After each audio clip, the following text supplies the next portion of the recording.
palabras, sensación y percepción. Definamos.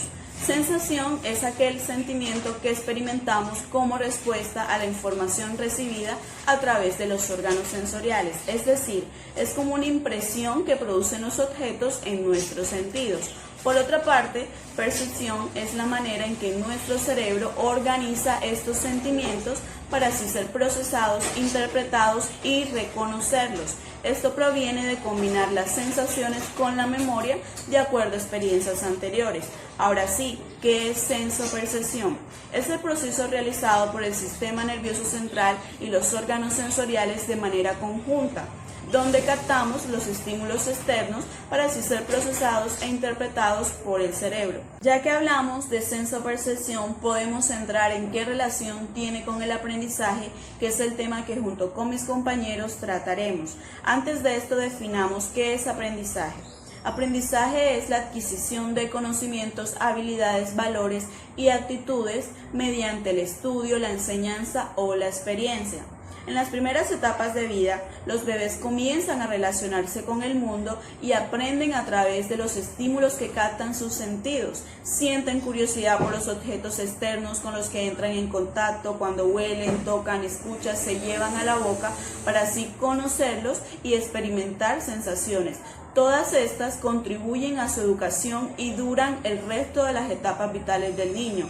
De hecho, toda información procesada por una persona a través de su cerebro fue previamente captada por uno de los órganos sensoriales, de modo que toda experiencia humana se basa en la sensopercepción, ya que también influye en las actitudes que tomemos ante ciertas situaciones, problemas, conflictos y personalidades, de acuerdo a la percepción que tengamos de cada una. Dicho esto, es tanta la relación que tiene la sensopercepción con el aprendizaje que son fundamentales para que la otra se dé, ya que todos los procesos de aprendizaje se apoyan en la percepción para la obtención de información. Dicho esto, a continuación, junto con mis compañeros, haremos referencia a los órganos sensoriales por separado y el proceso de aprendizaje a través de ellos. Hablemos del sentido de la vista. El sentido de la vista se encarga de formar la imagen óptica del estímulo visual en la retina. Esta función la cumple la córnea y el cristalino del ojo, que consiste en deducir la luz e interpretarla, en que intervienen los fotorreceptores, que son los conos y bastones que capturan la luz. Luego las células de la retina se encargan de transformar esta luz en impulsos electroquímicos y transportarlos hasta el nervio óptico, donde se proyectan a regiones como el lóbulo occipital y la corteza visual en el cerebro, donde él comienza a reconstruir la distancia, colores, movimientos y formas de los objetos que nos rodean. La visión en el aprendizaje.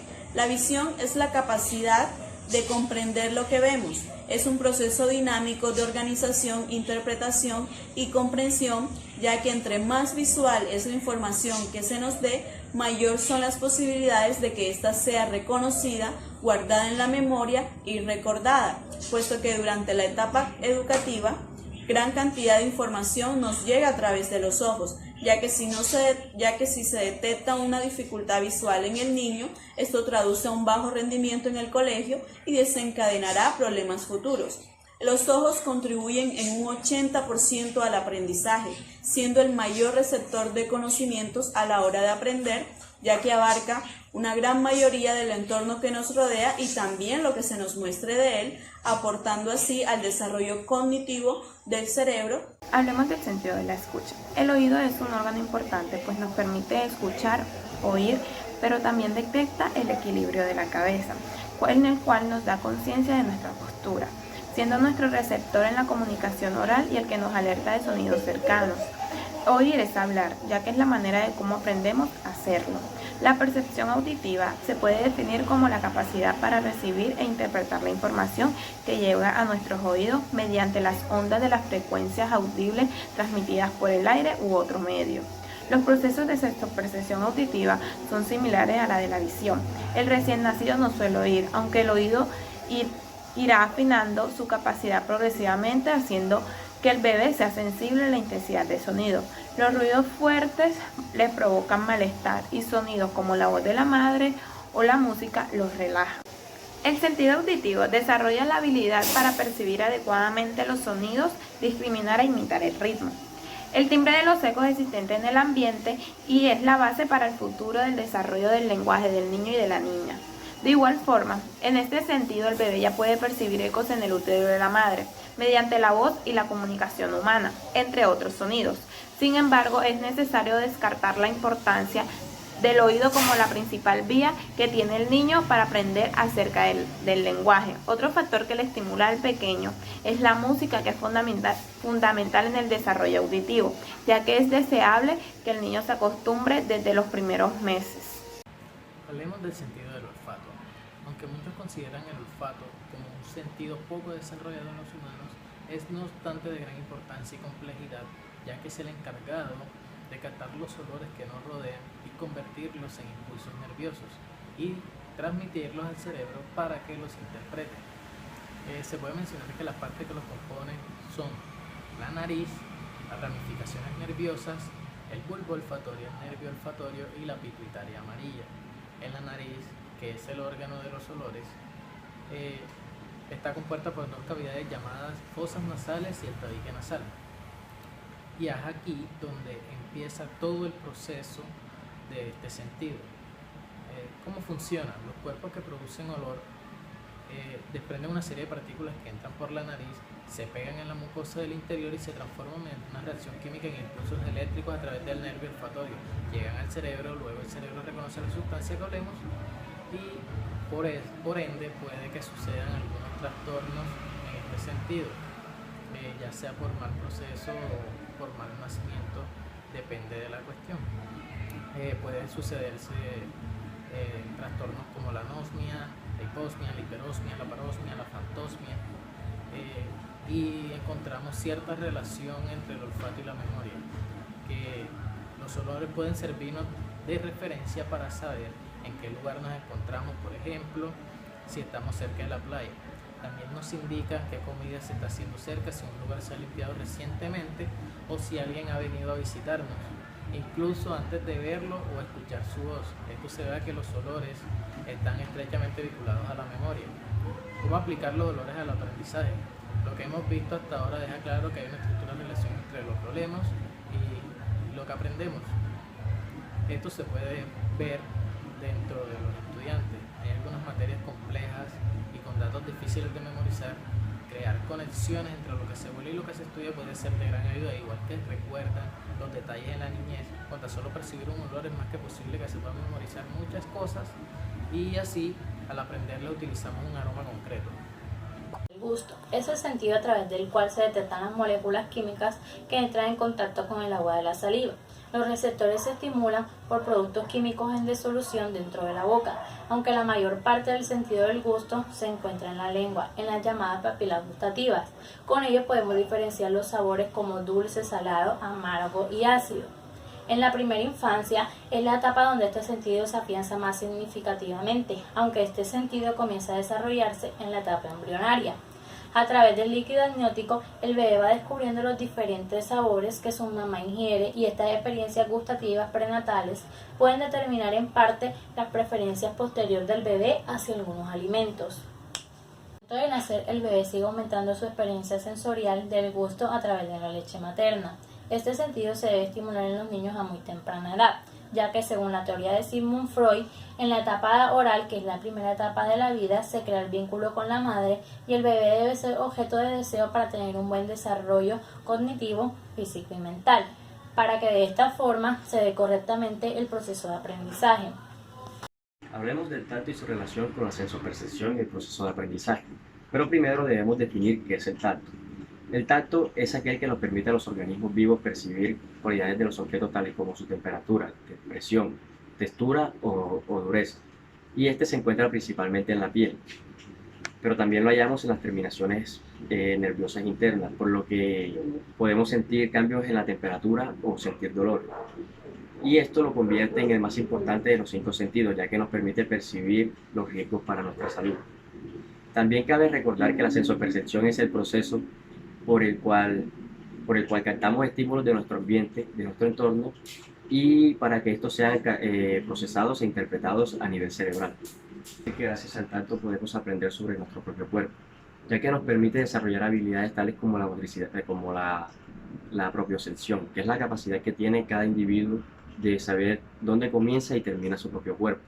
Y esto se hace de forma automática e inconsciente. También permite, gracias al tacto, se pueden enviar información al cerebro de cómo se mueve y dónde se encuentra cada parte del cuerpo. Qué velocidad se necesita para hacer diferentes actividades o qué presión se debe ejercer para agarrar diferentes objetos, lo cual es muy práctico, ya que supongamos que una madre desea cargar a su hijo, pues gracias al tacto puede saber con qué fuerza debe levantarlo o si le hace daño o no. Por otro lado, también permite el desarrollo de la motricidad fina, la cual es determinante en actividades como el aprendizaje de la escritura. Y por estas razones es que el tacto es sumamente importante en nuestra capacidad de aprendizaje.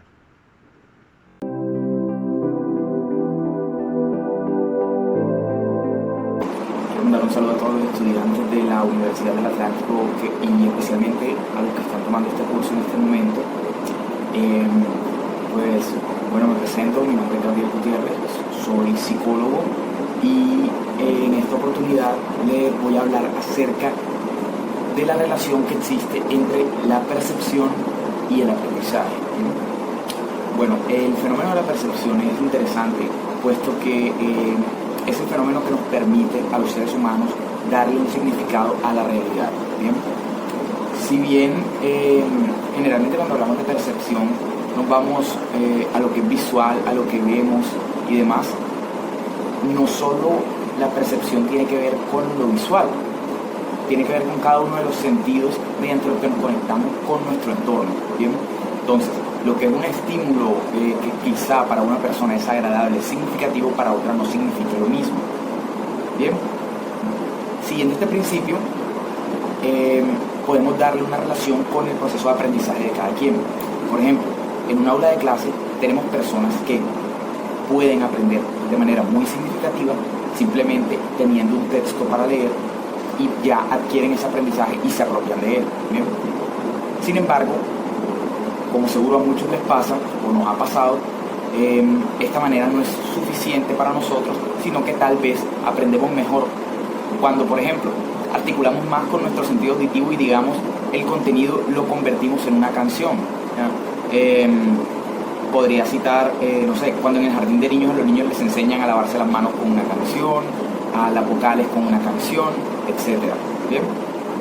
Del mismo modo, quienes aprenden más realizando la actividad sobre la que se está aprendiendo. ¿Bien? Hay personas que necesitan ejecutar movimientos para el aprendizaje, hay personas que podrían utilizar estrategias mnemotécnicas. ¿Bien? En todo esto caemos en una pregunta-problema. ¿Cómo podemos utilizar la percepción y los tipos de percepción para mejorar el aprendizaje de las personas, que es al fin y al cabo el objetivo común que tenemos en este momento, ¿bien? Como estudiantes de ciencias pedagógicas? Entonces, sí podría ser necesario utilizar la percepción como una herramienta que nos permita y que nos facilite el aprendizaje, ¿ya? Puesto que vemos que también varias complicaciones del aprendizaje, por ejemplo la dislexia y diferentes tipos de ella, están asociados a fallas en la percepción. Por ejemplo, hay un tipo de dislexia, perdón, para ser más exactos, que tiene relación con la dificultad de interpretar, o sea, hay una dificultad visual asociada a la dislexia en la que, por no poder procesar bien el símbolo, se crea la dificultad para la lectoescritura, mientras que hay dislexia que es fonológica, ¿ya? Y ya va más relacionada al aparato auditivo, que ese mismo problema en la lectoescritura se genera debido a fallas en el procesamiento fonológico. ¿Bien? Distintos tipos de percepción relacionados con una misma problemática. Entonces, este ejemplo debería servirnos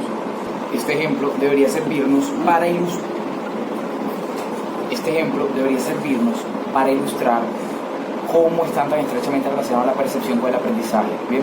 El fenómeno mediante el que le aportamos significado a nuestra realidad y el fenómeno mediante el que adquirimos nuevos conocimientos y nueva información para nuestra memoria a largo plazo. ¿Bien? Bueno, ha sido un gusto y un saludo gigante.